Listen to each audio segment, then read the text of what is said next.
এশিয়ার 4টি iconic rain forest প্রাণী। এশিয়ায় গ্রীষ্মমণ্ডলীয় রেইন ফরেস্টগুলি মূলত দক্ষিণ এবং দক্ষিণ পূর্ব এশিয়ায় অবস্থিত। এশিয়া এই অঞ্চলে বেশিরভাগই গ্রীষ্মমণ্ডলীয় রেইন ফরেস্টের জন্য দায়ী। সোভিয়া যদি আমার এই চ্যানেলটিতে প্রথমবার ভিজিট করে থাকেন তাহলে অবশ্যই এই চ্যানেলটিকে সাবস্ক্রাইব করে রাখবেন পরবর্তী ভিডিও পাওয়ার জন্য। Number 1, Bengal tiger. Bengal tiger Siberian বাঘের পরে বিশ্বের দ্বিতীয় বৃহত্তম বাঘ। বাঘ ভাবলেই বেঙ্গল বাঘের কথা মনে আসে। এই বাঘের উপপ্রজাতি একটি স্বতন্ত্র কমলা রঙের আবরণ রয়েছে, যার গায়ে কালো ডোরা এবং সাদা রঙের আভা রয়েছে। বাংলাদেশ, ভুটান, ভারত এবং নেপালের জলাভূমি এবং রেইন ফরেস্ট বেঙ্গল টাইগাররা বসবাস করে থাকে। নাম্বার 2, এশীয় হাতি। এশীয় হাতি দক্ষিণ এবং দক্ষিণ পূর্ব এশিয়া জুড়ে পাওয়া যায়।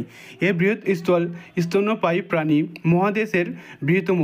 তৃণভূমি থেকে শুরু করে রেইন ফরেস্ট পর্যন্ত বিভিন্ন পরিবেশে বসবাসের জন্য অভিযোজিত হয়ে থাকে এই এশীয় হাতিটি। নাম্বার 3, লাল পান্ডা। মানুষ মনে করে যে লাল পান্ডা তার নামের কারণে দৈত্যাকার পান্ডার ছোট রূপ। নেপালের রেড পান্ডা নেটওয়ার্কের প্রোগ্রাম সমন্বয়কারী সরোজ শ্রেষ্ঠা হাউসট্রাপ ওয়ার্কসকে বলেন, আসলে লাল পান্ডা দৈত্যাকার পান্ডার সাথে ঘনিষ্ঠভাবে সম্পর্কিত নয়, যদিও দৈত্যাকার পান্ডা চীনের নিম্নভূমি বনাঞ্চলে স্থানীয়ভাবে বসবাস করে। ছোট লাল পান্ডা ভুটান, চীন, ভারত, মায়ানমার এবং নেপালের রেইন ফরেস্টে বসবাস করে থাকে। নাম্বার 4, উড়ন্ত টিকটিকি। একটি টিকটিকি ডানা গজাতে এবং উড়তে কী করে পারে?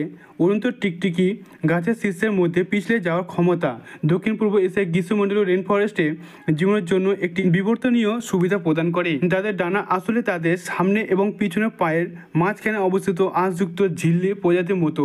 উড়ন্ত টিকটিকি ডানা প্রায় তার শরীরের চেয়ে অনেক বেশি রঙিন হয়।